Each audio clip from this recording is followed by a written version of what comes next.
What's up, everybody? Welcome back to the Opening Pair Network for another edition of Sunday Night at the Movies. I am Kilduff, joined once again Mr. Kyle Gavin. How are you, sir? I'm very good. And yourself?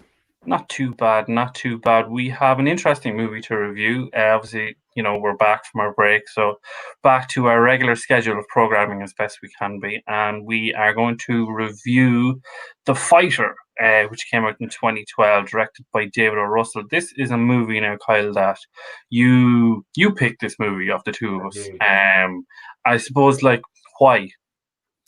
It's a movie I've seen. So obviously, it's out in 2010. Seen it when it came out initially, and I like the whole backstory to it. I'm a fan of based on true stories. Okay. Yeah. So that genre kind of catches my interest always, and this is for me, it's one of my favorite films of that kind of gritty style. Yeah. And it has that sport aspect to it as well. So it's got a couple of kind of like hooks for you, essentially. Is what you're it does. Yeah.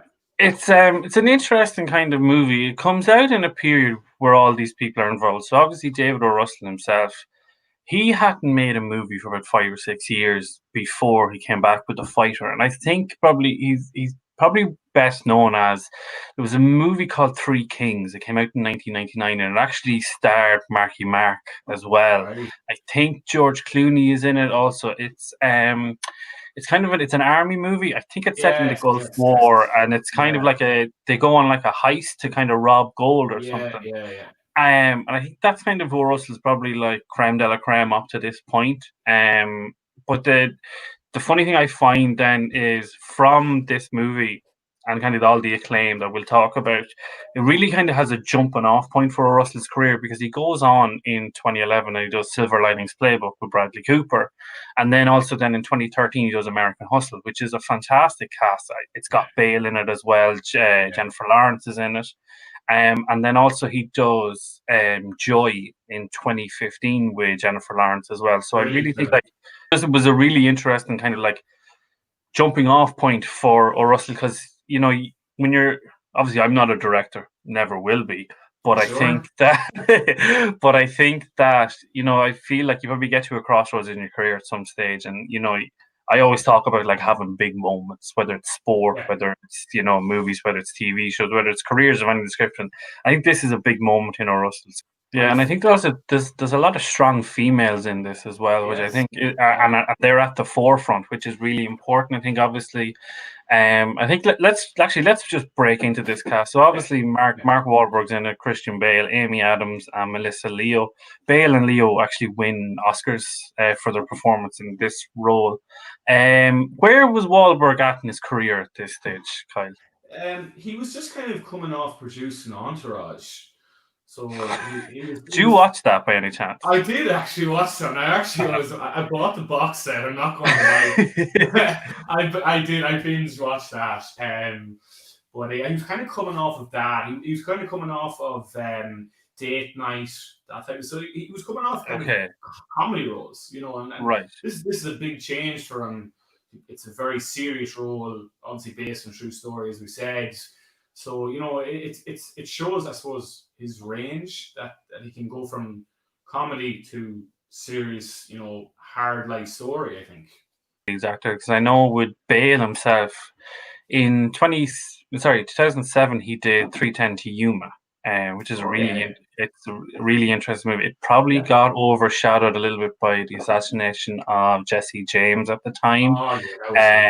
But like on its own, like it is one of these masterpieces, and that's a remake from a 1957. It's either 57 or 59. It's an old, So that was 2007. Then in 2008, obviously, is The Dark Knight. Everybody knows The Dark Knight. And then he kind of has a poor 2009. He does Terminator Salvation, which I don't know if you saw, but it's the movie where he had the issue on set with a member of the crew kind of walking on set during a take.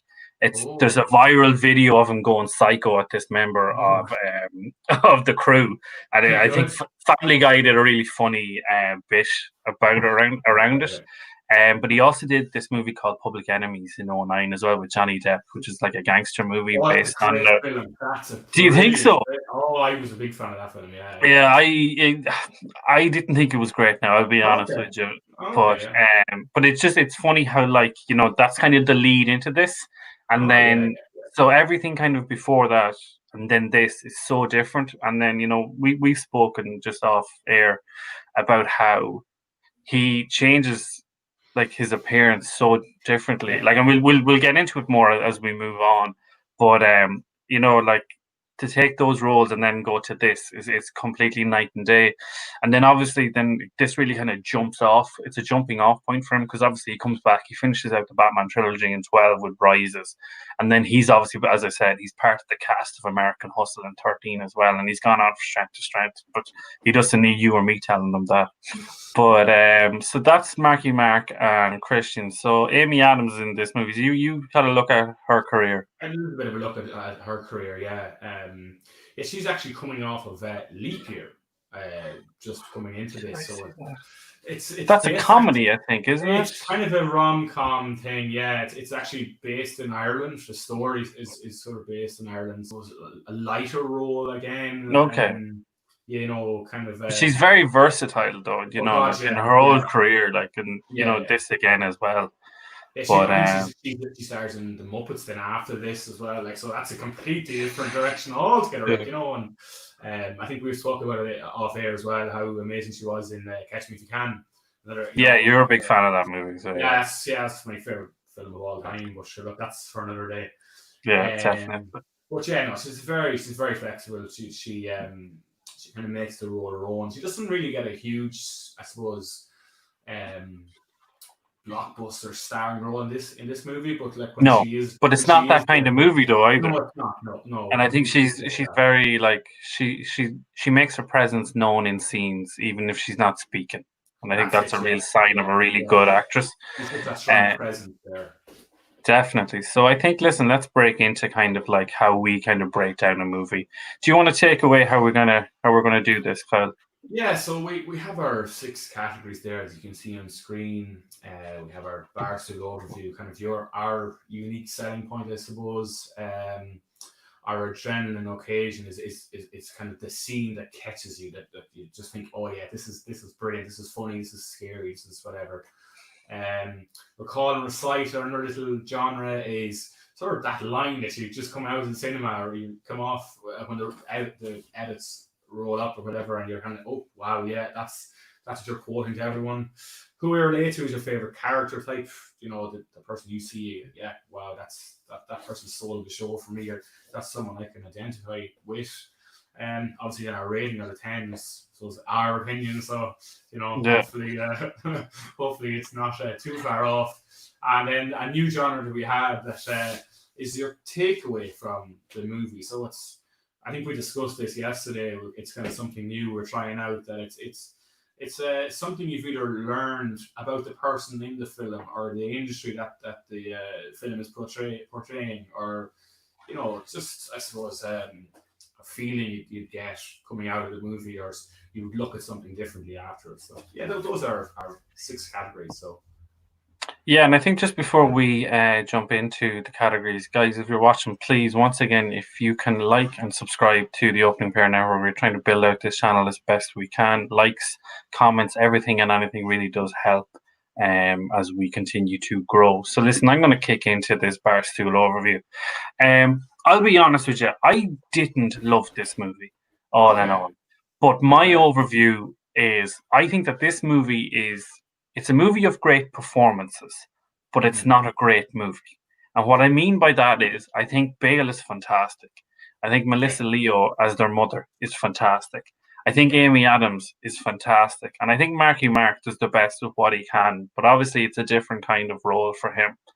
But as a story and as a through line, I know it's based off a real life story, but at the same time, it is a movie. As a through line from start to finish, it didn't catch me. It didn't stick with me. Like, there was moments that I was zoning out. Like, there was big moments and I just wasn't connected. I didn't feel that connection to the movie. So that's my Barstool overview. Okay, that's fair enough. And I suppose Can you kind of give a reason why you think you didn't connect with it, or just didn't catch it? I don't know what, like, obviously the last thing we reviewed, obviously before we went on hiatus, was Warrior, and obviously, listen, these are two completely different movies. One is Yeah, based on real life, and one isn't. yeah, But I found that the Warrior through line with two brothers, like, I was still connected the whole way through. Like, even when Brendan is in the school teaching and his face is battered, like, I care. mm-hmm. Like, Yeah, I yeah, don't yeah, care. yeah. I didn't care that Dickie was on crack.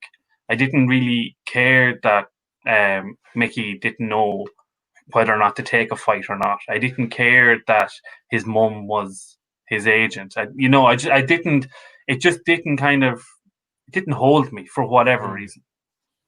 That's yeah. It's a strange one because, as you say, there's a lot of strong performances, and obviously, Yeah, and that's the thing. I thought that by having a lot of strong performances, yeah. you would think that it would hold, but it just, whatever about it, it just didn't. But what's Oh yours, yeah. Andy? What's your overview? So my overview was that I liked how the film was portrayed as so gritty, and there was no, I suppose, Hollywood effects put on it. It showed how hard it is to actually get ahead in life and get it, like for Mickey Ward to play Lamar. It just showed how hard it is to actually get up out of your circumstances around you and actually try and Yeah, make a success of yourself. I just thought that's that caught me from that was just something that I suppose it's kind of why I like it so much is because we all just ambition in our head of we want to make it to the promotion or the next big. let's get into our adrenaline occasion. What is the major scene that kind of really got to you in this movie? As we were discussing, I said offline, it's a very serious movie, but there are some actually really funny moments in it as well. And I suppose it's not really an adrenaline occasion, but it's just something that I thought it was well placed. It's actually the scene. It's the first fight we see Mickey travel to, and he's outside his home house waiting for Dickie, who's obviously in the crack house. There's nowhere to be seen. They've called him. They've done everything they can. They know where he is, but they don't want to actually go and make a trip. Eventually, they have no choice, so they travel up to the crack house and pull up in the limousine. And we pan inside. Budget isn't an issue there. Oh no, budget definitely isn't an issue. No, but we pan inside the house, and it's like, oh god, it's the other crack people that are on crack in the room. They're like, oh, Dick, your mum's outside, and he's just disillusioned that he's thinking, oh, she won't know where I am or what I'm doing. So he's like, don't tell her I'm here, and jumps out the back window of like a third story window. Like, it's just madness, but kind of building up the scene to the scene. But Mickey comes around the corner, and here's Dickie crawling out of the bin, running away, getting over the fence, trying to get away. Yeah. And I'll get another flight. It's fine. I get another flight. Get me back at the house. Get me from the house. Yeah. And just with that, there's a bit of a back and forth between the two guys, and then the dad comes running around the corner like a madman. He's like, "This is Mickey's fight. This is his chance. You're ruining it." Tries to have a fight with a professional, and gets knocked to the ground. Obviously, gets punched in the stomach. Chaos ensues, but just the whole scenario, the carnage of the whole scene, like it's just within the first, I think it's the first 20 minutes. It's just it's about what you're in for. It's about 25 minutes into that scene. So mine is actually, it's near the end of the movie. So it's after Dickie comes out of jail and Mickey is in the gym training for obviously the world title fight. And so Dickie comes back and he just thinks everything is fine, and when we know we're back at it, let's go spar and whatnot. And nothing's happened. Yeah, so Mickey tells him obviously that he's not training him anymore, but that was part of the deal to get him to where he is. But then there's an amazing scene, and it's actually beautifully shot because everybody has their own kind of like point of view in it, and Mickey's in the middle of the boxing ring. Yeah. Charlene's outside the ring, so the kind of that idea of like she's on the outside looking into this whole kind of idea. She's looking on, exactly. And then Dickie is just away in the background, so it's like he can see it, but he can't be in it. It's beautifully shot, And obviously, like Dickie wants everybody involved. He doesn't want, to have to pick and choose. And he's like, I want you, Charlene. I want my brother. I want O'Keefe. I want all these people. And I just found it really like, really powerful scene just to kind of like really set up this kind of end game for Mickey, because obviously I think it's the scene that kind of shows really his heart in this whole movie. I found, so that's my favorite scene. Okay, yeah, that's interesting. Yeah, you kind of went for the more heart wrenching aspect to it, or like I'm just Yeah, went for the lighter moment, I suppose. yeah, but I think we had the same for Warrior, so Yeah, well, that's it. Yeah, a bit of variety is no harm. definitely. But listen, let's get into recall and recite. My favorite quote is actually it's leading off your favorite scene. It's when Okay. it is at that specific fight. Obviously, Mickey finds out that the guy he's meant to be fighting and he's prepared for isn't. He's ill, and then they agree to fight this guy that's like 20 pounds heavier than him, and it's like this is not going to work out well No. for anybody. Yeah. Basic numbers would dictate that you're at a Yeah. chair.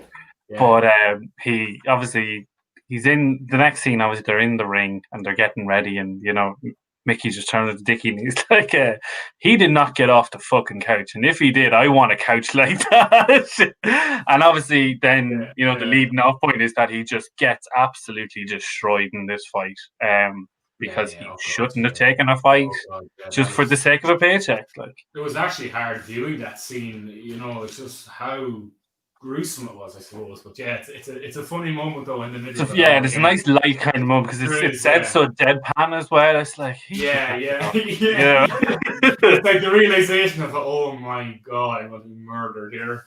But what's yours, anyway?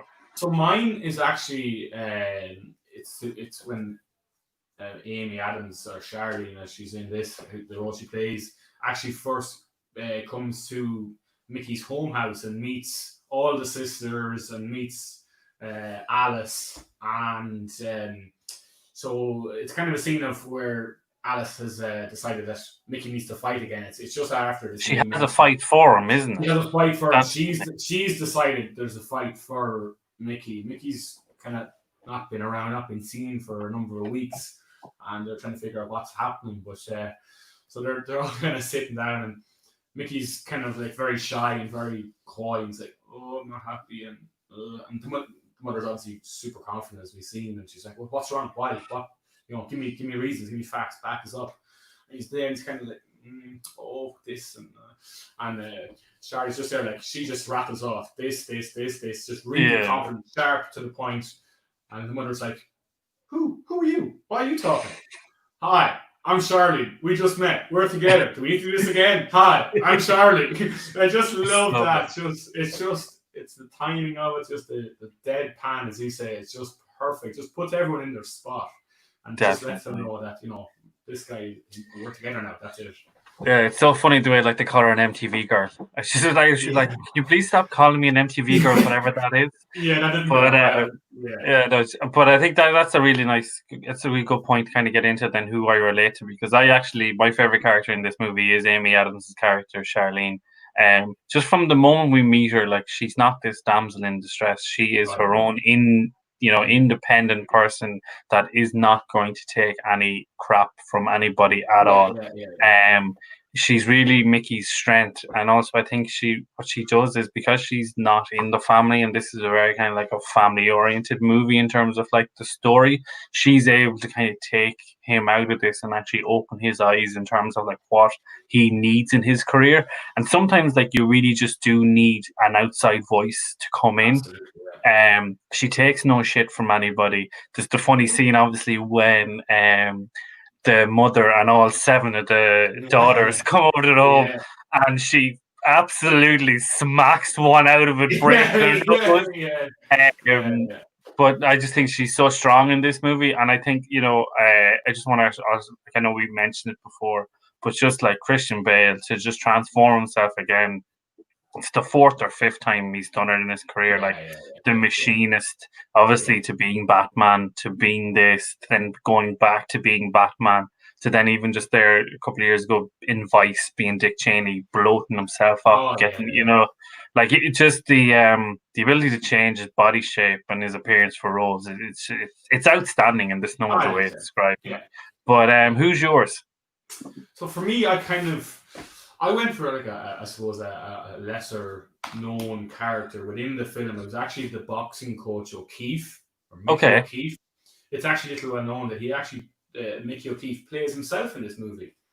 Um, but he's that kind of person that we all just dream of having in our life. That coach, that positive voice that's just always there. That's he's on your side. Genuinely wants what's best for Mickey. Like there's as we've spoken about, there's not that many characters in this film that are genuinely looking out for Mickey's best interest, I suppose. yeah, Um, but he's as honest as the day is long, and he will give everything. Like again, as I said, he doesn't get much of a role in this film, but it's just someone I just identified with straight away. I said, God, if you had someone like that, it's the dream. And I suppose kind of jumping off your own point, I want to just kind of mention Mark Wahlberg as well, because although he is the star of the movie and he co-produced and everything, the role he actually plays is quite it's a backseat role in a lot of ways. I found, I think Bale um, uh, takes the real limelight in it, yeah.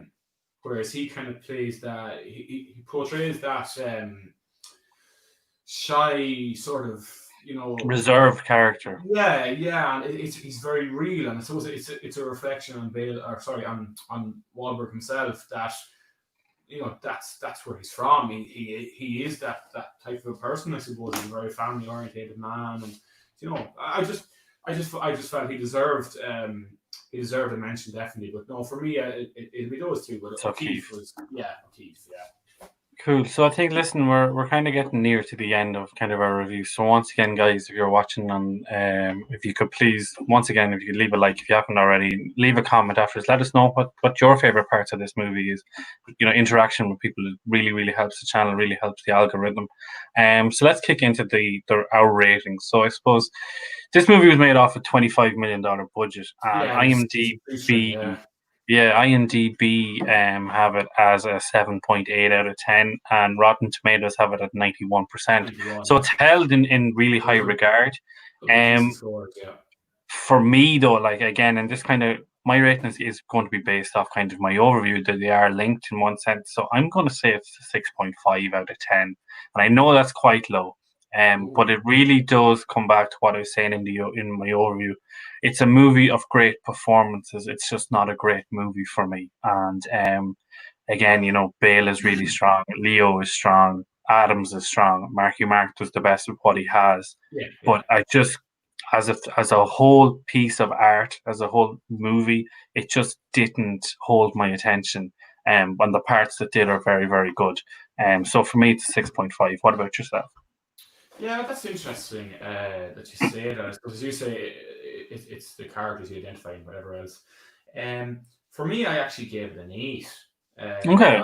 Yeah, I think we spoke about this. I think this is my fourth or fifth time to see the movie. And actually, it surprised me when I sat down yesterday and really reviewed it for this. Um, I actually enjoyed it and I thought it was a lot better than I actually remember, because it's a number of years ago since I watched it last. Right. Okay. But I actually genuinely, there was, I suppose when you're reviewing a movie, you review it through different eyes. Right. And there was just things I picked up on that I didn't previously. Just small things, nothing major, but it's just like, oh yeah, that's nice, yeah, that's cool. As I said to you earlier, I feel it's a movie you could sit down with your girlfriend, your wife, your kids, anyone, and for the most part, you could find a character or somebody you could identify with yourself, and it's I suppose it's that against all the odds story, and it's just Right. for me anyway, and even time wise, it's what 1:55, so it's not 1:55. Yeah, it's 2 hours. Like it's it's 2 manageable. hours. It's manageable, but yeah, so for that reason, I actually, the fact that they held up over time, like, gave it an 8. Cool. So we're 6.5 and 8 respectively. So we have this new segment of our review, and that's our takeaway from the movie. Kyle, this was your idea to add into the show, so why don't you take us away with your movie takeaway? Yeah, so my big takeaway was the childlike innocence and belief of Mickey in his family. He just idolizes Dickie. Like everything Dickie says goes. Like it's absolute another golden. And his mother, all the same thing. He takes that fight against the guy who's 20 pounds heavier than him because they basically they guilt him into it, saying, "Oh, no one's going to pay." They do, yeah. And I suppose that's another aspect. It just exposes how how cold that industry can be, the boxing industry can be. It's cutthroat. That's fair, yeah. But yeah, that's just something I just thought. God, this guy's known as a serious puncher, brawler type boxer, and yet here's at the back of it all, he's actually a really quiet, gentle, underspoken guy that just wants to make his family happy and do the best that he can for what he has. But yeah, that was my takeaway from the movie. But how about yourself, Keith? What kind of? So obviously, like it's fairly well known now to say that I didn't enjoy this movie as much as yourself. But the one thing that I found strange, and this because obviously it is based on a true story, so that kind of maybe helps in terms of like this takeaway. But this scene where they're at the bar at the start, and Mickey's dad pushes him to talk to Charlene at the bar, and she mentions that he's essentially like a stepping stone for other fighters.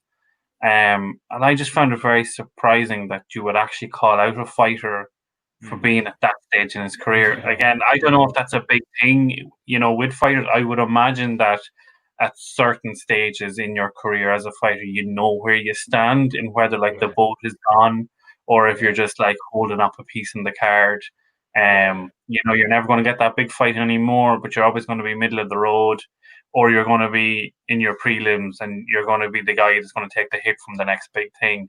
But I just found it very strange that you would actually actively, call that out. So that was kind of my biggest takeaway. It's not groundbreaking, but I just found it an interesting note that they added that in. No, that's exactly my thinking in the whole takeaway from the movie. It doesn't have to be anything groundbreaking. It's whatever clicks with you, I suppose.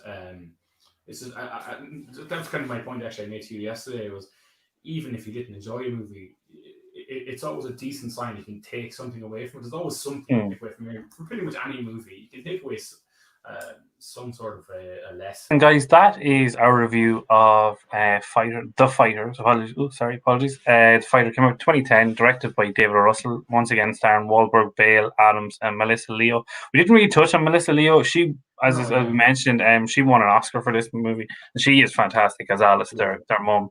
But that is going to wrap up our review of The Fighter. Once again, I am at Kilduff Media on Twitter and Instagram. If you're interested in following me, Kyle Gavin is at KyleGavin23. And Kyle, I will let you have the last word before we are back in a few days' time, no doubt, with another show. Yeah, it's just great to be back. As I said, having our new profile set up, it's lovely just to have it, looking professional. Just again, thank you to Stephen Colbrook for his fantastic work with it. And yeah, just like I said, look, excited to be back and looking forward to hopefully another couple of movies, a bit of a sports review, something along those lines. And yeah, sure, as you say as well, get in touch with us, let us know what's interesting yourselves, and if there's anything you want us to review, that'd be great. Guys, once again, please like, subscribe, leave a comment after the video has been finished, and as always, take care, keep safe, and thank you for watching. Good night, take care, bye. Stay safe.